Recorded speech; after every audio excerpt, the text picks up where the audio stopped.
Bonjour, vous écoutez l'épisode 47 du podcast Revue et Corrigé. Cet épisode est tiré d'un billet publié sur mon blog le mardi 14 avril et s'intitule « On y croit ou pas ?» Bien évidemment, je ne pouvais pas ne pas vous livrer mes réactions à l'allocution du président hier soir.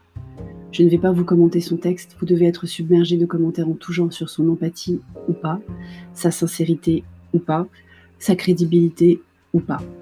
Je ne m'y aventurerai pas, je n'ai rien de plus à apporter au débat. En revanche, je vais quand même rebondir sur mon ressenti en ce jour d'après-discours. Il faut bien rythmer les jours et les semaines du confinement, et confinement jour 29 ne me convient pas plus que ça. 11 mai donc, 4 semaines de plus d'un coup. Ça me soulage.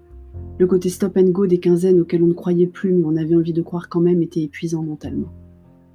Cher et tendre est au fond du gouffre, forcément. Il est plus vert à moitié vide que moi, ce qui n'est pas apparent au premier abord, parce que je suis plus perfectionniste. Mais ce sont deux aspects de la personnalité totalement décorrélés. Nous en sommes l'illustration parfaite. Cher et tendre est au fond du gouffre donc, parce qu'il voit s'éloigner la date à laquelle il pourra reprendre ses entraînements musculaires. Je n'ai pas osé lui dire que je doute que les salles de sport rouvrent. Si les restaurants, bars et autres cinémas restent fermés après le 11 mai, je suis à peu près certaine que les salles de gym entrent dans la même catégorie, même si je reconnais qu'elles n'ont pas été citées. Donc, je ne dis rien. Je ne veux pas être ce messager-là. Petit Dom est content d'être en vacances à la fin de la semaine. Pour lui, le 11 mai, c'est encore loin. Les vacances tombent en plus juste au moment où il commence à prendre ses devoirs au sérieux et à s'appliquer. Il était même content ce midi d'avoir quelques exercices à corriger. Il avait fini tous les devoirs en 2 heures ce matin, pour s'occuper un peu. Je pense que d'ici la reprise, on aura atteint un but non recherché. Les enfants seront encore plus contents que nous de reprendre l'école.